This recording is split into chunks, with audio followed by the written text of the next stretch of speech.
बंद करो 26 जनवरी मनाना, बंद करो कानून और संविधान की झूठी दुहाई देना, बंद करो गणतंत्र का झूठा दिखावा करना। भारत देश संविधान से चलता है, यह आज की तारीख का सबसे बड़ा झूठ है। सच तो यह है कि जो राजा जी को सूट करता है, देश केवल वैसे विचारों से चलता है। दोस्तों, आप दिल पर हाथ रखकर बताइए कि क्या कोई मुसलमान ये कह सकता है क्या कि हम भारत को मुस्लिम राष्ट्र बनाएंगे? नहीं कह सकता। क्या कोई सिख ही कह सकता है क्या कि हम भारत को सिख राष्ट्र बनाएंगे, हम भारत को खालिस्तान बनाएंगे? नहीं कह सकता।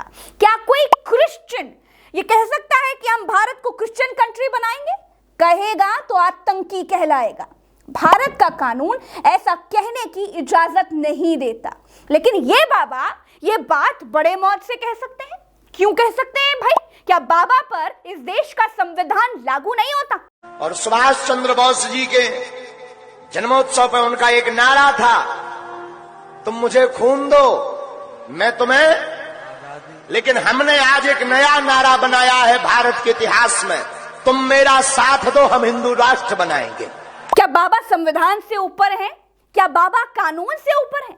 क्या बाबा सरकार से ऊपर हैं? और अगर ऐसा है तो भारत की सरकार को यह घोषणा कर देनी चाहिए कि भारत के संविधान को आग लगा दीजिए। जैसा बाबा लोग बताएं, जैसा बाबा लोग मार्ग दिखाएं, भारत देश को उसी रास्ते पर चलना चाहिए।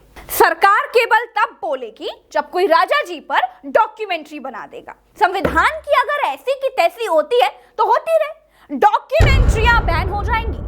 ऐसे बाबा बैन नहीं होंगे जो संविधान के खिलाफ, इस देश के कानून के खिलाफ देश को हिंदू राष्ट्र बनाने की घोषणाएं कर रहे हैं। और सुभाष चंद्र बोस जी के जन्मोत्सव पर उनका एक नारा था, तुम मुझे खून दो मैं तुम्हें। लेकिन हमने आज एक नया नारा बनाया है भारत के इतिहास में, तुम मेरा साथ दो हम हिंदू राष्ट्र बनाएंगे।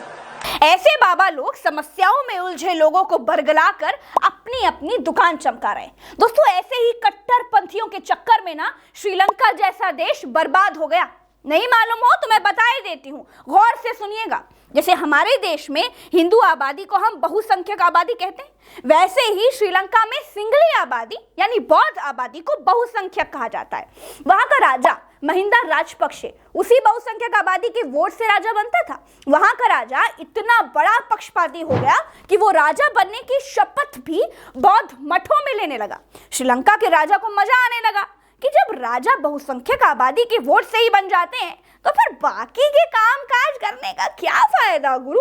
बौद्ध बाबाओं को पटाए रहो, अपनी गद्दी बचाए रहो। जैसा सिंगली आबादी के बाबा लोग कहते थे, राजा वैसा ही करता था। ये करते करते करते करते करते करते आज श्रीलंका दिवालिया हो गया है। एक कप चाय हजारों रुपए की मिलती है।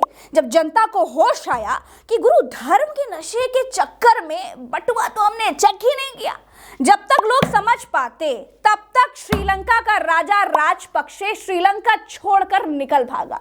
श्रीलंका की जनता अब भी वही है। अब धर्म उन्हें खाने को नहीं दे रहा है, अब धर्म उन्हें नौकरी नहीं दे रहा है। तो दोस्तों, आप समझदार हैं, अपने धर्म पर गर्व करिए, गर्व से कहिए हम हिंदू हैं, लेकिन बाबाओं के टूल मत बनिए। ईश्वर पर आस्था रखिए, ईश्वर से बड़ा कोई नहीं है। तो दोस्तों, अगर कोई बाबा आपसे कहे कि मेरा साथ दो हम हिंदू राष्ट्र बना देंगे, तो उससे पूछिए कि तुम इतने बड़े चमत्कारी हो, चमत्कार से बना दो जाकर। हिंदू राष्ट्र बनाने के लिए हमारे साथ की तुमको क्या जरूरत?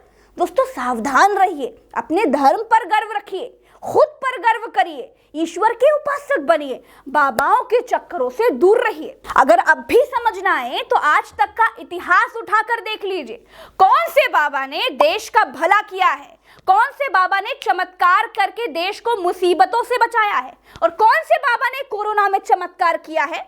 ये सब पैसे ऐंठने का, अपनी दुकान चमकाने का तरीका है बस। आपको कहेंगे कि मैं हिंदू राष्ट्र बना दूंगा, आप तैश में आ जाएंगे, 5 बार बाबा की जय जयकार लगा देंगे। बाबा को और क्या चाहिए? आज के लिए इतना ही दोस्तों, चलते हैं। राम राम, दुआ सलाम, जय हिंद। चैनल को सब्सक्राइब करना मत भूलिएगा। सच देखिए, फेसबुक पर देख रहे हैं तो पेज को फॉलो करना बिल्कुल मत भूलिएगा। ट्विटर पर अपनी प्रज्ञा को @प्रज्ञा लाइव नाम से खोज करके फॉलो कर सकते हैं। नहीं मिले तो लिंक खोज लीजिए, लिंक डिस्क्रिप्शन में है।